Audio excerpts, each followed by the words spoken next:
In section 310, we're going to talk about the mean value theorem, which is abbreviated the MVT. This is one of the major theorems in calculus.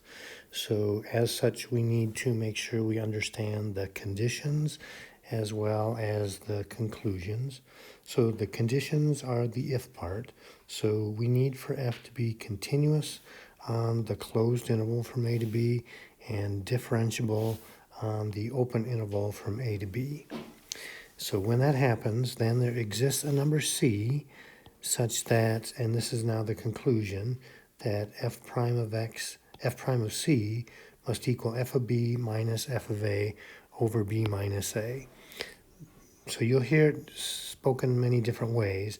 One conclusion is just what we said there, f prime of c equals f of b minus f of a over b minus a.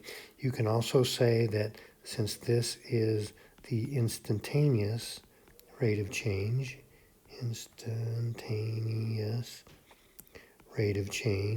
and this is the average rate of change, then we could say that somewhere, that once again, if the function is continuous on the closed interval and differentiable on the open interval, then the instantaneous rate of change must equal the average rate of change somewhere on that interval.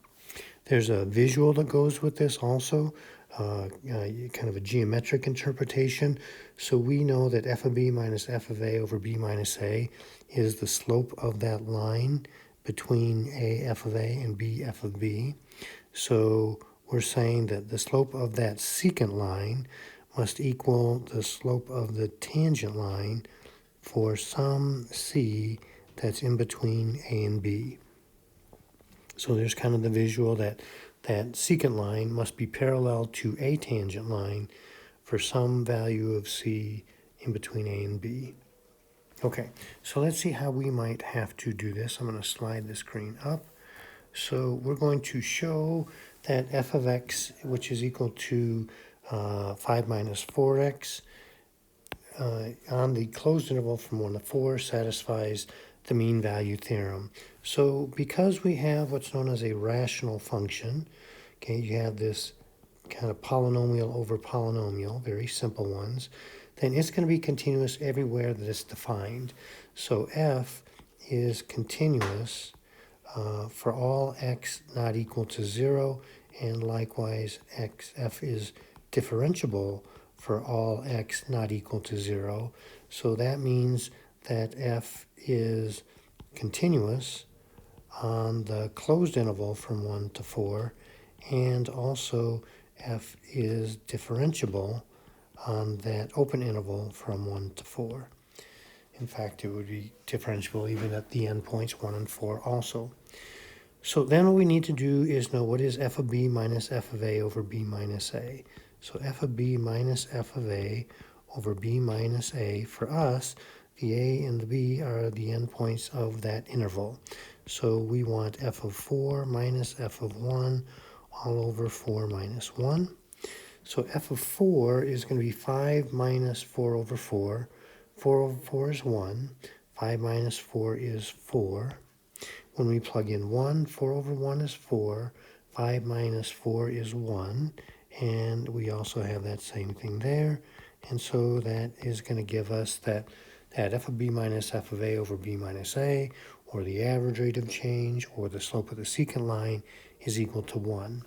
So then we need to find the derivative so that we can set it equal to that 1, that average rate of change, that f of b minus f of a over b minus a, and then solve for x. So our derivative, we can take the derivative of 5 is just 0. We can think of 4 over x, negative 4 over x, as negative 4x to the negative 1. So its derivative will be a positive 4x to the negative 2, or 4 over x squared. So we're going to set the derivative equal to that average rate of change and then solve this for x. And when we do, we're getting a positive and a negative 2. But the only 2 is on that interval, so our value of c is only positive 2. That's the value, that's what's guaranteed by the mean value theorem. Now, closely related to the mean value theorem is what's called Rolle's theorem, and that's named after an English mathematician whose last name was Rolle. It is almost identical to the mean value theorem. It just adds one more condition. So in addition to saying that f must be continuous on the closed interval and differentiable on the open interval, it also must have that the endpoints are equal to each other and both equal to 0. So f of a equals f of b equals 0. Then its conclusion is that the derivative at c must be 0, which is a small leap from the mean value theorem, because remember the mean value theorem said that f prime of c would have to be f of b minus f of a all over b minus a. Well, Rolle's theorem is saying that f of a and f of b are equal to each other, which would be enough to make that equal to 0. And if we even throw on another condition that they're equal to 0, then certainly the derivative must equal 0. I don't know why Rolle gets his name with that. That was not an earth-shattering discovery. I think we could have just as easily have seen that with Street's theorem if I had just been born a little bit earlier. Anyway, I digress. So we're going to show that Rolle's theorem applies to f of x equals x squared minus x minus 2 on the closed interval from -1 to 2. So f is continuous on the closed interval from -1 to 2 and differentiable on the open interval from -1 to 2 because f is a polynomial. Then we need to know what is f of -1. Well, f of -1 is -1 squared minus -1 minus 2. That's 1 plus 1 minus 2 is indeed 0. And f of b is going to be f of 2, and that's going to be 2 squared minus 2 minus 2, and that's going to be 0 as well. So we have checked all of the boxes. So therefore, it must be true that f prime of x must equal 0.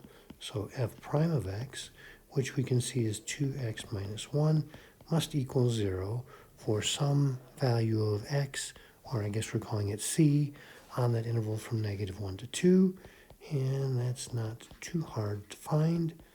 That's going to be 1/2, and so that is our value of c as guaranteed by Rolle's theorem. All right, I think that's all I got on this page. Yep, so let's go to the next one. I'm going to slide that down a little bit. So just this is kind of reminding us and emphasizing some things that we have talked about a little bit in the past, but maybe we can make more clear. For increasing, decreasing, our definition is if for any numbers, x1 and x2, so if the x values are such that x1 is less than x2, and every time that happens, then the y values are f of x1 is less than f of x2, then we say f is increasing on the interval. So notice it does not have anything to do with the derivative. The definition of increasing just has to do with the fact that if x1 is left of x2, then f of x1 is below f of x2. Anytime that happens, then those points x1 and x2 are going to be part of an interval where the function is increasing. And if we change the less than to a less than or equal to, we can't necessarily say it's going to be increasing because it could be that it goes horizontal for a while, but we can say that it is not decreasing. That is, it is non-decreasing. Now, and then the same thing goes for decreasing. If we had x1 less than x2, but we switched that inequality, that would mean that the function is decreasing on that interval. Now, a little theorem. If f is continuous on the closed interval and differentiable on the open interval, then if the derivative is positive on that open interval, notice it's continuous on the closed interval, so we know it's going to be defined at those endpoints. If the derivative is positive on the interior points, then we say the function is increasing and we include the endpoints. So that's the big takeaway there. As long as the function is defined at the endpoints, then it will be increasing on a closed interval. And then you can say the same thing, only call it non-decreasing. That's not as big a deal. The increasing, decreasing is a big deal. So we have a theorem. If f is continuous on the closed interval a to b and differentiable on the open interval, and if f prime of x is 0 everywhere, then f must be a constant. So once again, you're going to include the endpoints where it's a constant. Okay, we don't make as big a deal out of that one. So our book calls this the racetrack principle. So hopefully this makes sense. It's kind of logical, I think. If h and g are both continuous on the closed interval from a to b, and they're both differentiable on the open interval a to b, and we always know that g's derivative is less than or equal to h's derivative. So if g prime of x is always less than or equal to h prime of x, then if they start together, if they both start at the same point, then since h is increasing, or its derivative is greater than g's derivative, then it must lie above g all the way through.